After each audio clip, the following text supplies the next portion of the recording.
નમસ્કાર, હું રચના ડીએનટીવી સમાચાર કક્ષમાં આપ સૌનું સ્વાગત કરું છું। જો એક નજર આજના મુખ્ય સમાચાર। મકરપુરા વિસ્તારમાં વૃક્ષ ધરાશાયી થતા મોટરસાયકલ સવાર ચગદાયો। ઈજાગ્રસ્તનું ઘટના સ્થળે જ કમકમાટી ભરી મોત થતા સમગ્ર વિસ્તારમાં અરેરાટી।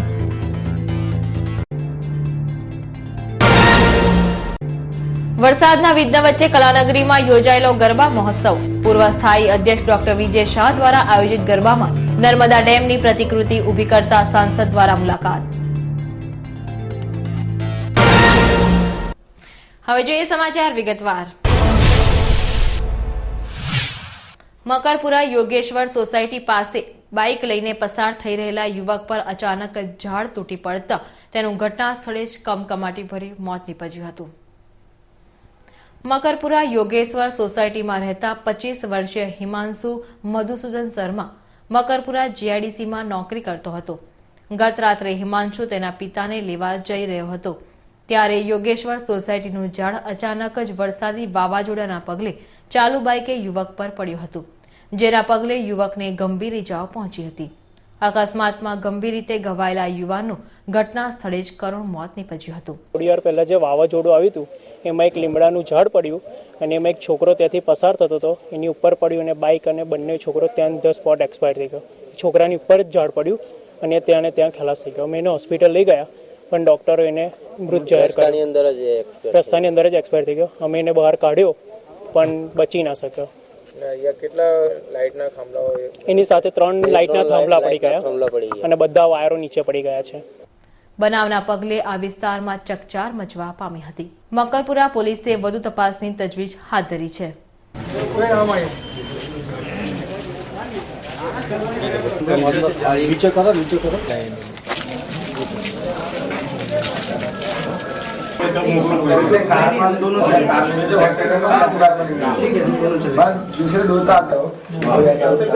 ઝાડ પડવાના કારણે છોકરો ત્યાંથી ઘરમાંથી બહાર નીકળવું અને ફોન પર વાત કરી મોબાઈલ પર, પણ એટલાની અંદર એના ઉપર ઝાડ પડ્યું અને ઝાડ પડવાથી સીધો ત્યાં એને માથાની અંદર વધારે ઈજા થઈ અને જ્યારે અમે અહીંયા આવ્યા ને એને દવાખાના માટે લઈ ગયા રિક્ષામાં લઈને તો રસ્તાની અંદર જ એ ડેથ થઈ ગયો। સ્થાયી સમિતિના પૂર્વ ચેરમેન ડોક્ટર વિજય શાહ દ્વારા આયોજિત યુગ શક્તિ ગરબા મહોત્સવમાં ગતરોજ વરસાદના વિઘ્ન વચ્ચે ખેલૈયાઓ મન મૂકીને ઝૂમ્યા હતા। સ્થાયી સમિતિના પૂર્વ ચેરમેન ડોક્ટર વિજય શાહ દ્વારા અકોટા ખાતે યુગ શક્તિ ગરબા મહોત્સવનું આયોજન કરવામાં આવ્યું છે। ચાલુ વર્ષે વરસાદના ગ્રહણ વચ્ચે અનેક ગરબા બંધ રાખવા અથવા તો મોડા ચાલુ કરવાની ફરજ પડી હતી, ત્યારે યુગ શક્તિ ગરબા ગ્રાઉન્ડ ખાતે રાત્રિના સમયે પડેલા વરસાદમાં પણ ભારે જહેમત કરી આયોજકો દ્વારા મેદાન ગરબા કરવા લાયક બનાવી દેવામાં આવ્યું હતું। નર્મદા ડેમ ખાતે સરદાર વલ્લભભાઈ પટેલની જેની પ્રતિમા મૂકવામાં આવનાર છે તેના ફોટા સાથે નર્મદા ડેમની પ્રતિકૃતિનું સજાવટ કરવામાં આવી છે, જેને નિહાળવા ગત સાંજે સાંસદ બાળુ શુક્લાએ યુગ શક્તિ ગરબાની મુલાકાત લીધી હતી।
શક્તિ ગરબા મહોત્સવની વિશેષતા એ રહી છે કે આટલા બધા વરસાદના વિઘ્ન વચ્ચે પણ એક પણ દિવસ ગરબાના આયોજનમાં અમને મુશ્કેલી પડી નથી અને દરરોજ જ ગરબા અમે રમી શક્યા છે.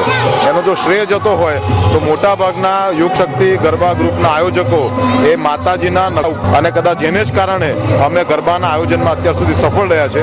વડોદરા શહેરમાં મોટાભાગના ગરબા જ્યારે બંધ હોય ત્યારે આ ગરબા ચાલુ હોય તો એની પાછળનું જો એકમાત્ર કારણ હોય તો માતાજીની આરાધના છે. અને અમે સર્વે ગરબાના આયોજકોને વિનંતી કરીએ છીએ કે જે કંઈ પણ ગરબાનું આયોજન હોય એ માત્ર ને માત્ર ગરબા માતાજીની આરાધના માતાજીની ભક્તિના ભાવે થાય તો ક્યારેય પણ આપણને વરસાદનું વિઘ્ન નડે નહીં. શહેરના મકરપુરા વિસ્તારમાં એરફોર્સની બાજુમાં આવેલ રજવાડી ગરબા મહોત્સવમાં વરસાદી માહોલ વચ્ચે પણ ગરબા રસિકો મોટી સંખ્યામાં ઉપસ્થિત રહ્યા હતા.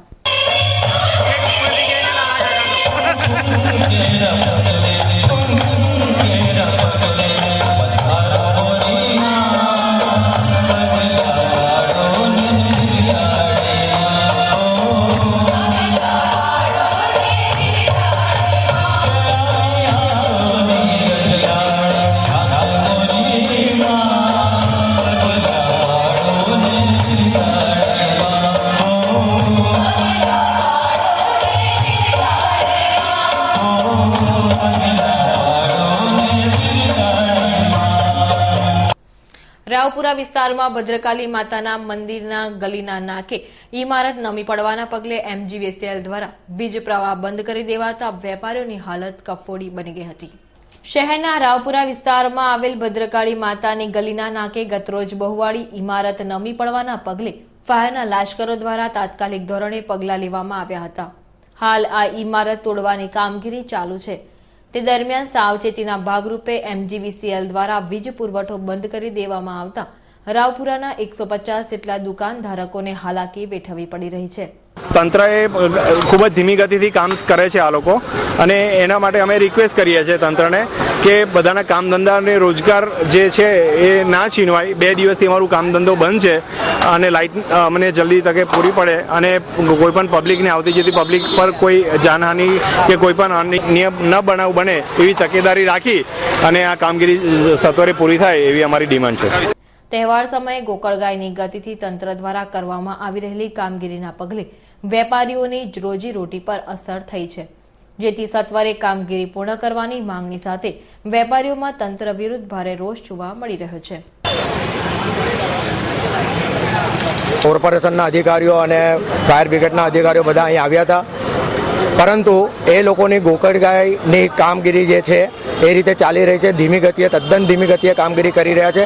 રાવપુરા રોડના 150 વેપારીઓને આની અસર થઈ રહી છે અને દરેક વેપારીઓએ ગઈકાલે સંયમ જાળવ્યો હતો અને સાથ સહકાર આપ્યો હતો, પરંતુ આજે પણ લાઇટો બંધ હોવાથી 150 વેપારીઓને અસર થઈ રહી છે અને ધંધો ટોટલ રસ્તો બંધ કરી દેવાથી અમારી ગ્રાહકી પર ખૂબ જ અસર પડી છે. મહારાજા સયાજીરાવ યુનિવર્સિટીના ડિપ્લોમાના વિદ્યાર્થીઓને ડિગ્રીમાં પ્રવેશ આપવા બાબતે આજે યુનિવર્સિટી જીએસએ વીસીને આવેદનપત્ર પાઠવ્યું હતું. એમએસ યુનિવર્સિટી પોલિટેકનિકના વિદ્યાર્થીઓ વર્ષોથી ડિપ્લોમાથી ડિગ્રીમાં થતા એડમિશનની પ્રક્રિયામાં સુધારો લાવવા પ્રયત્ન કરી રહ્યા છે. ડિપ્લોમાથી ડિગ્રીમાં પ્રવેશ મેળવવા માટે એક કોમન એન્ટ્રન્સ એક્ઝામ રાખવામાં આવે જેથી દરેક વિદ્યાર્થીઓને ન્યાય મળે. 2007 પછી આ એન્ટ્રન્સ ટેસ્ટ બંધ કર્યો, જેથી એમએસ યુનિવર્સિટીના વિદ્યાર્થીઓ ખૂબ જ મહેનત કરે તેમ છતાંય મેરિટના આધારે પ્રવેશ અપાતો હોવાથી બહારના વિદ્યાર્થીઓને એમએસ યુનિવર્સિટીમાં એડમિશન મળતું હતું. આજે અમે માંગ કરી છે કે વીસીસરને કે કોમન એક એન્ટ્રન્સ ટેસ્ટ લેવામાં આવે કે જેથી કરીને એમએસ યુનિવર્સિટીના વિદ્યાર્થીઓ મહેનત કરી રહ્યા છે ખરેખર જેમને પ્રવેશ મળે. એઆઈસીટીના રૂલ્સ 37 મુજબ યુનિવર્સિટીમાં દરેક જગ્યાએ એન્ટ્રન્સ ટેસ્ટ હોવો જોઈએ ડિપ્લોમા ટુ ડિગ્રીના સ્ટુડન્ટ માટે. વીસી સરે આજે પોઝિટિવલીનો આન્સર આપ્યો છે કે અમે ગુજરાત ગવર્મેન્ટને આની લેખિત જાણ કરી અને તાત્કાલિક એન્ટ્રન્સ ટેસ્ટ માટે એપ્લાય કરીશું. આ રજૂઆત લઈને યુનિવર્સિટી જીએસ પૂર્વેશ બોરલે વીસીને આવેદનપત્ર પાઠવ્યું હતું. इनका जो प्रॉब्लम है वो है कि डिप्लोमा से डिग्री में जो एडमिशन होता है उसमें एंट्रेंस टेस्ट होना चाहिए. अभी तक क्या होता है, इंजीनियरिंग में एडमिशन में एंट्रेंस होता है, बीटेक से एमटेक में एडमिशन लेने के लिए टेस्ट होता है, यहाँ पर एडमिशन होता है में पूरे देश के अंदर. तो ये पॉलिसी चेंज का सब्जेक्ट है कि डिग्री डिप्लोमा से जो सेकेंड ईयर में डिग्री में एडमिशन होता है वहाँ इसलिए जिससे कि ये जो डिफरेंस आता है मार्क्स में कि किसी यूनिवर्सिटी में ज़्यादा नंबर आते हैं किसी में कम आते हैं तो बच्चों को थोड़ा जाती हो जाती है. तो ये जो उनकी मांग है वैसे तो सही लगती है और जब बाकी जगह एंट्रेंस है यहाँ पे भी कोशिश हो सकती है. तो मैं समझता हूँ कि इसका प्रपोजल हम भेजेंगे गुजरात को. થોડા સમય અગાઉ ફતેગંજ વિસ્તારમાંથી પાર્ક કરેલી કારની ચોરી કરનાર 2 આરોપીને ડીસીબી પોલીસે ઝડપી પાડીને સયાજીગંજ પોલીસને હવાલે કર્યો હતો. તારીખ 10/5/2013ના રોજ ફતેગંજ વિસ્તારમાં પાર્ક કરેલી કારની લખનસિંહ કિરપાલસિંહ સિકલીકર અને માયાસિંહ ઉર્ફે અજય બલજીતસિંહ સિકલીકરે ચોરી કરી હતી. આજરોજ બાતમીના આધારે ડીસીબી પોલીસે આ બંને આરોપીને કિશનવાડી વિસ્તારમાંથી ઝડપી પાડી સયાજીગંજ પોલીસને હવાલે કર્યા હતા. સયાજીગંજ પોલીસે બંને આરોપીની સઘન પૂછપરછ કરીને કાયદેસરની કાર્યવાહી હાથ ધરી છે. નવલી નવરાત્રીના 7મા દિવસે કારેલીબાગ સ્થિત બહુચરાજી મંદિર ખાતે શ્રદ્ધાળુઓની ભારે ભીડ ઉમટી પડી હતી. આદ્યશક્તિના નવ સ્વરૂપની હાલ નવરાત્રી પર્વમાં આરાધના ચાલી રહી છે. આજરોજ 7મ નિમિત્તે કારેલીબાગ સ્થિત બહુચરાજી માતાના મંદિરે દર્શન તેમજ પૂજા અર્ચના માટે શ્રદ્ધાળુઓની ભારે ભીડ ઉમટી પડી હતી. અત્રે આજે સાંજે ભંડારાનું પણ આયોજન કરવામાં આવ્યું હતું. ભાવિક ભક્તોએ ભંડારામાં મહાપ્રસાદીનો લાભ લીધો હતો.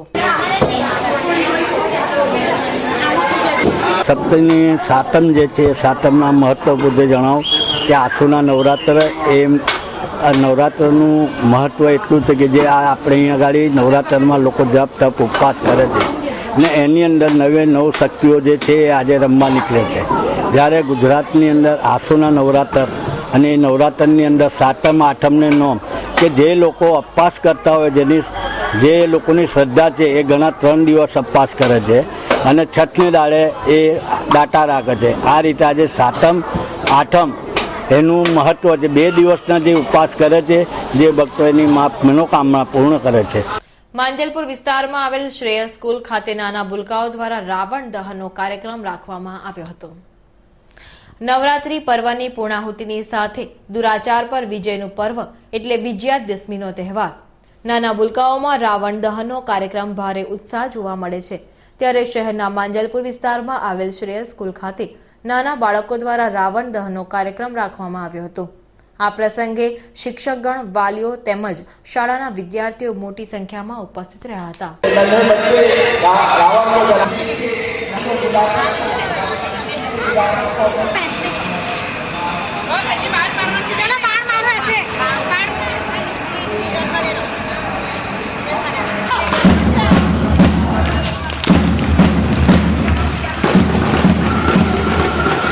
આ હતા ત્યાર સુધીના સમાચાર. તાજા સમાચાર માટે આવતીકાલે આ સમયે ફરી મુલાકાત થશે. ત્યાં સુધી DN TVની સમગ્ર ટીમને રજા આપશો. નમસ્કાર.